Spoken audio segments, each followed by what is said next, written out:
pleasure to present to you Dr. Martin Luther King, Jr.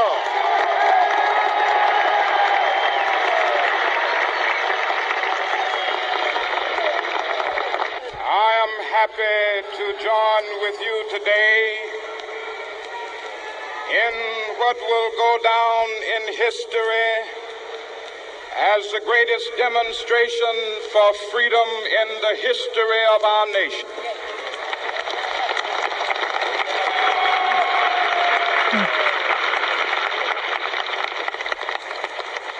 Five score years ago, a great American in whose symbolic shadow we stand today signed the Emancipation Proclamation. This momentous decree came as a great beacon light of hope to millions of Negro slaves who had been seared in the flames of withering injustice. It came as a joyous daybreak to end the long night of their captivity.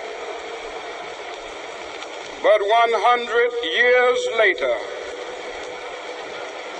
the Negro still is not free.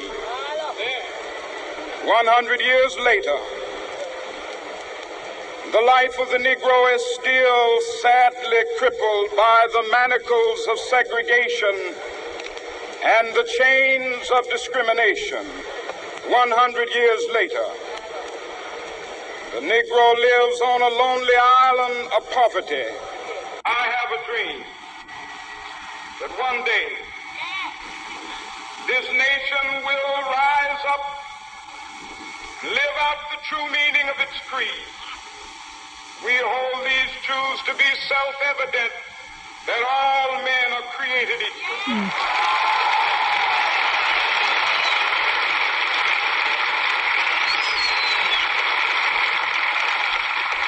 I have a dream that one day on the red hills of Georgia, sons of former slaves and the sons of former slave owners will they be able to sit down together at the table of brotherhood. I have a dream that one day, even the state of Mississippi, a state sweltering with the heat of injustice, sweltering with the heat of oppression, will be transformed into an oasis of freedom and justice. I have a dream.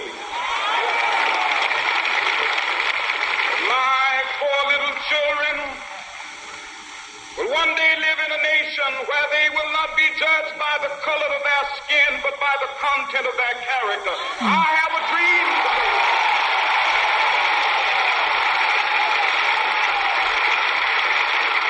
I have a dream that one day, down in Alabama, with its vicious racists, with its governor having his lips dripping with the words of interposition and nullification.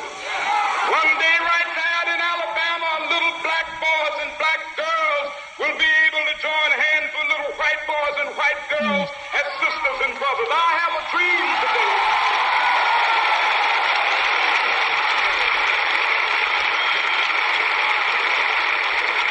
I have a dream that one day every valley shall be exalted. Every hill and mountain shall be made low, the rough places will be made plain, and the crooked places will be made straight, and the glory of the Lord shall be revealed, and all flesh shall see it together. This is our hope. This is the faith that I go back to the South with. With this faith, we will be able to hew out of the mountain of despair a stone of hope. With this faith, we will be able to transform the jangling discords of our nation into a beautiful symphony of brotherhood. With this faith, we will be able to work together, to pray together, to struggle together, to go to jail together, to stand up for freedom together, knowing that we will be free one day.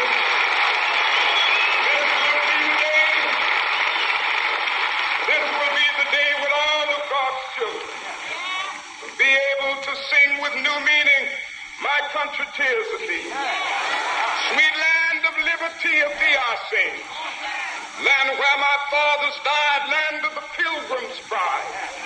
From every mountainside, let freedom ring. And if America is to be a great nation, this must become true. And so let freedom ring. From the prodigious hilltops of New Hampshire, let freedom ring. From the mighty mountains of New York, let freedom ring. From the heightening Alleghanies of Pennsylvania, let freedom ring. From the snow-capped Rockies of Colorado, let freedom ring. From the curvaceous slopes of California. But not only that, let freedom ring from Stone Mountain of Georgia. Let freedom ring from Lookout Mountain of Tennessee. Let freedom ring from every hill and molehill of Mississippi, from every mountainside. Let freedom ring, and when we allow freedom ring, when we let it ring from every village and every hamlet, from every state and every city, we will be able to speed up that day when all of God's children, black men and white men, Jews and Gentiles, Protestants and Catholics, will be able to join hands and sing in the words of the old Negro spiritual, free at last, thank God Almighty.